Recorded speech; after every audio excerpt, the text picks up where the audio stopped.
What did the hammer actually sell for?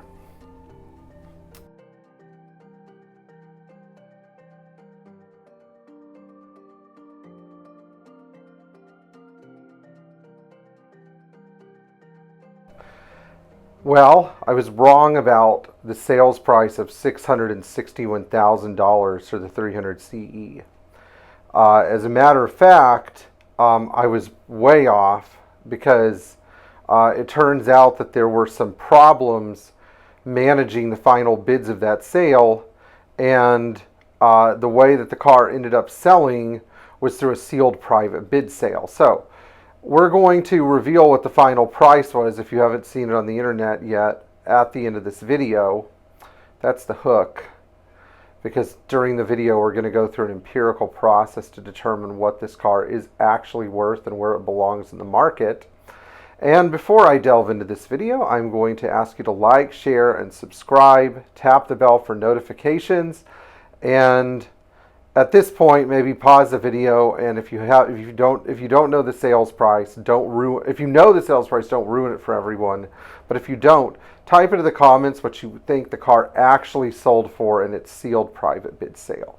So, towards the end of the auction on MB Market, there was an issue with the site having so much traffic that the photo hosting server crashed. Now, this is not unheard of. It actually happens on Bring a Trailer, happens a lot on eBay where you bid, but the server just does not process the bid fast enough. Now, in MB Market's case, it wasn't so much the bidding where the problem lay.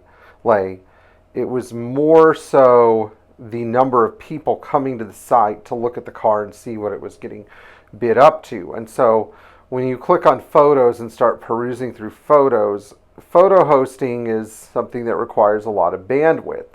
And a lot of auction sites use, an outside photo hosting service to sort of, mitigate the amount of bandwidth needed, because you don't want to have to buy all the bandwidth to host a bunch of photos in your own site. It's better just to pay for the service. Well, in this case, there was an unanticipated response from the Mercedes community, and it really slowed things down. So that means that some bidders did not get their bids processed in a timely and efficient manner, and the auction froze. So after that, Blakely, who, basically is the public face of that site, along with its two owners, Ryan and Ben, contacted some of the high bidders, the ones that were actually serious and were hanging on there till the end, and discussed what would be a fair way to auction off the car. And so the sealed private bid sale came up as the most effective means of doing so. And so that means that each bidder gets to submit one bid, and the one that really wants to own the car actually gets the car. Now, I don't particularly like auctions, but I realize that a sealed private bid sale is probably the most fair way to buy a car like this, where there's only one. You don't know when the next one's going to be available, if one is even going to be available. There really aren't a lot of options or easy ways to sell a car like this where someone doesn't cry foul. So from what I understand, all the top bidders approved of this. If you were a bidder in this process and you didn't approve, sure, I'd love to speak with you, but we're going to get to what's really fair or not when we look at what the car sold for. Now, before we dive into what the car actually sold for, let's analyze the market a little bit for this car. It turns out, based on the high bid on the website, that we were all wrong about what the 300 CE Hammer is worth today. The last publicly auctioned Hammer sold at the Duemila Route sale in Italy back in, I think, 2018. This particular car had been sitting for so long that it was totally non-operational.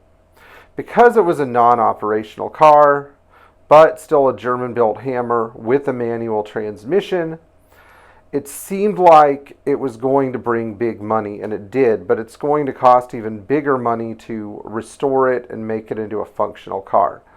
Our uh, our research about that particular car shows that it was one of two manual transmission sedans that was completed in a Falterbach. And this was all thanks to what Blue Ridge Mercedes and Jonathan Hodgman had learned. But our subject car, I mentioned in the past video, was built in the United States at Westmont, Illinois, and was one of 13 or so cars built there. Another Hammer from Japan had been floating around and sold pretty quickly for around $400,000. So we know that the old market was at $350 to $400K. But the new market, especially for a 300 CE with such low mileage, was a total unknown. Now, some people believe that these cars have crossed into the territory of exotics, which I said in sports car market. This was an observation that Hodgman and some other people had noticed, that the cars were starting to share room with Ferraris and Lamborghinis and other really expensive cars that you can't just go out and buy. You have to work hard to find one and work even harder to get it away from the seller or whatever. One of the hallmarks of these cars is that they really don't have a lot in common, both in the way they drive and run and perform, with other Mercedes from the era. You get into one of these things and compare it to a 500E. A 500E is a relatively tame, nice, well-behaved car. You get into a 300E Hammer and it feels like a total hot rod, and that's because it is.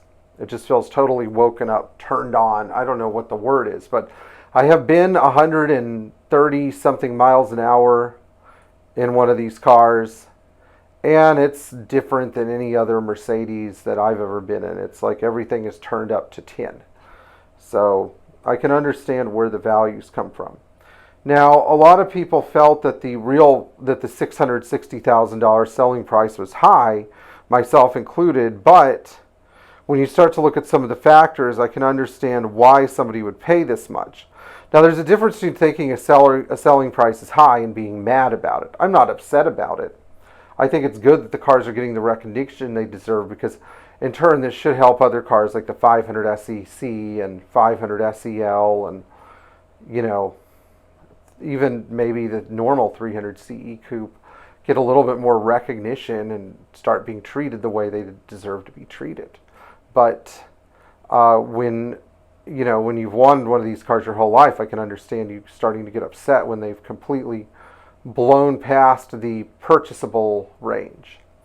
The lesson we could take away from this is, if you have a dream Mercedes and it's affordable, find one now when it's affordable instead of when it gets unaffordable. After the dust cleared, the final sales price was $761,800. There are some of you, again, who I know this, but there are also some of you who don't, who might be surprised. Keep in mind that in roughly 12 years, no other drivable, usable 300 CE Hammers had been offered. And when they did come up for sale, it was always a private sale. They were never well advertised. There was always a buyer waiting there. Supposedly, there are more sales in the works. And even though I couldn't say this in SCM, I think that I can say it here because it's my channel platform. There are some people that even felt that number was low. For valid reasons, of course. Again, there are some private sales apparently that have come out of the woodwork that were for even greater numbers. So what the truth is, we probably will never know why the two bidders had to have it, but I personally think that it's because this car was such a unicorn that it broke through all of the value perimeters of the car. So again, if you're not a subscriber to this great Mercedes channel, please do so. And if you have a chance, at some point, please leave a comment below with your opinion about this car's sale. And I'm sure a lot of other people will be enthusiastic about it. Thanks.